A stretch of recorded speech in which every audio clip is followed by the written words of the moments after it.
les prix augmentent. C'est la seule règle du business là-bas.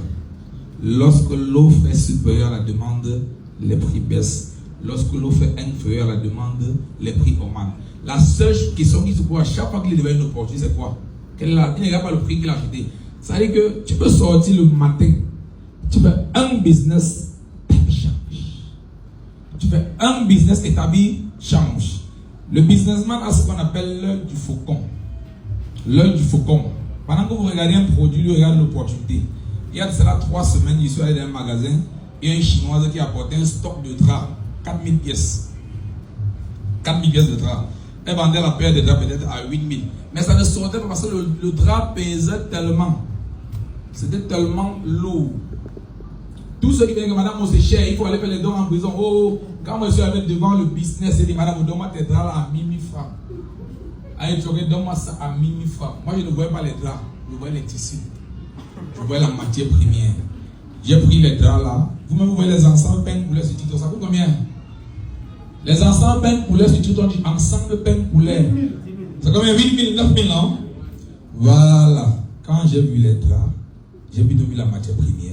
J'ai cherché les couturières, ne touchez pas les ensembles. Et l'ensemble, le drap de 1000 francs devient 9000 fois 4000 pièces. Les gens m'ont dit qu'est-ce qu'ils cherchent l'argent? Pourquoi c'est Chakos? L'ordinateur cherche l'argent. C'est l'argent qui me cherche. Et quand je m'en encore trop vendu, je suis allé voir la chinoise pour gérer le retour, que ça ne sort pas. Il faut qu'elle élève encore 200. Parce que si tu montres au fournisseur que tu as trop gagné, la prochaine opportunité, on ne cherche pas. Vous avez suivi? Ça, c'était juste une parenthèse. Si vous êtes des vendeurs, commencez à devenir des businessmen. Vous avez suivi ce qu'elle dit? Si on veut détailler ça, ça peut prendre même 3 jours. C'était juste, il y a juste les grandes lignes pour que chacun identifie dans la salle s'il fonctionne comme un businessman ou un commerçant. S'il est encore au niveau de vendeur, il faut qu'il se documente, il faut qu'il se forme, il faut qu'il assiste à des conférences. Chacun doit lire au moins 10 minutes du domaine dans lequel il exerce. Chez moi, la première salle que j'ai aménagée, c'est mon bureau. J'ai au moins 250 livres qui parlent sur la richesse. Parce que je suppose qu'en 20 ans passé à Bafsam, j'ai étudié la pauvreté. Je suis même la pauvreté en personne. Du coup, moi, il y a les mots qui n'interviennent pas dans ma maison. On ne parle pas de manque, on ne parle pas de pauvreté. On attire l'argent en fonction des vibrations qu'on émet. À chaque fois que tu prononces le mot je dans ta vie, assure-toi que ce qui doit suivre est positif. Il y a des gars, oh je suis un poisseux, oh je souffre trop, oh je. À chaque fois que tu dis je, tu envoies ton identité. Et ce que tu prononces agit directement dans ta vie. Quand moi je dis partout cette année que je suis riche, je m'en fous de vous, je suis riche. Quand on dit richesse en Afrique, la première chose à laquelle on pense sont les possessions matérielles. La richesse, selon les businessmen, c'est quoi? C'est 90% tes habitudes, tes connaissances et tes contacts. Un cas qui a bien écrit, c'est bâtisseur. On va arriver, il y a les entrepreneurs. Maintenant, un entrepreneur qui a traversé les 2 étapes-là. Un entrepreneur, c'est une personne qui est un visionnaire. Il regarde dans son environnement, il prend un problème et il dit, je fais ma cause avec. Vous avez dit, un entrepreneur, c'est un visionnaire. C'est-à-dire qu'il prend un problème dans son environnement. Il dit que ça, c'est une cause qui me donne les mots de tête. Je gère ça. C'est-à-dire qu'il dit que, comme Jokos, il a constaté que les Chinois prennent trop la lampe bouillée. Il dit que les salles de classe là, d'ici 5 ans, je vais demander au Cameroun, vous savez, gérer la demande. Et tu mets toute ton énergie à l'intérieur. Tu travailles tous les jours pour résoudre un problème. Pour résoudre un problème. Mais pendant l'entrepreneuriat, tu peux devenir très riche. Ce sera la conséquence du problème que tu as résoudre. Mais au départ, ce n'était pas l'argent que tu voulais chercher. Tu voulais chercher. Tu as essayé de résoudre un problème. La conséquence est que le cash est à. Mais tu dois résoudre un problème qui est noble. Et en résolvant le problème, tu as besoin de recharger tes batteries.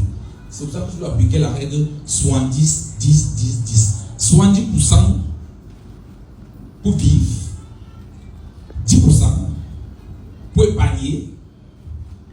10% pour aider les gens. C'est là-bas que tu vas puiser ton énergie. Tu dois travailler sur ton aura. Et 10% pour ta famille. 70, 10, 10, 10. Tout ce que tu gagnes. N'oublie jamais la partie la plus importante. La partie sociale. Si tu vas atteindre des sommets en tant qu'un entrepreneur, tu ne dois jamais oublier la partie sociale. Il y a un verset biblique qui dit ceci: Dieu donne abondamment à celui qui partage, afin qu'il ne manque jamais de quoi partager. Je n'ai pas dit à celui qui gaspille. Celui qui partage, afin qu'il ne manque jamais de quoi partager. C'était une parenthèse. Donc, si tu veux être un entrepreneur, il sait qu'ici, tout le monde connaît, on travaille fort, on travaille dur, mais pourquoi on n'a pas... Non, il y a les règles. Si un vase est trop, peu importe la quantité d'eau que tu vas mettre à l'intérieur, ça va toujours sortir. Donc, je vous apprends maintenant à souder les vases de votre business, de votre entrepreneuriat. Donc, la partie la plus importante, c'est quoi? Tu vas beaucoup travailler sur ton côté social. Quand tu es un entrepreneur, tu dois beaucoup travailler sur ton aura. Pendant que tu pries pour avancer, les gens prient pour que tu échoues. C'est une guerre de prière. Pendant que tu fais un autre père pour réussir, les gars font les rosaires pour que tu échoues. Maintenant, qu'est-ce qui peut empêcher ça? On va revenir dans cette partie au niveau de la spiritualité des affaires. Mais il y a une dernière partie là qu'elle a oublié d'écrire. Pendant ton parcours entrepreneurial, à un moment donné, l'argent peut t'éblouir jusqu'à ce que tu oublies ton chemin. Donc le rythme devient beaucoup. Le même matin, tu vas te lever, tu vas aller au parking, un peu comme tu as cassé. C'est noir. La maison est posée, les terrains sont baissés. Mais où est-ce que tu puisses ton carburant? C'est dans ton pourquoi. C'est quand tu es un entrepreneur, tu dois aller chercher ce que j'appelle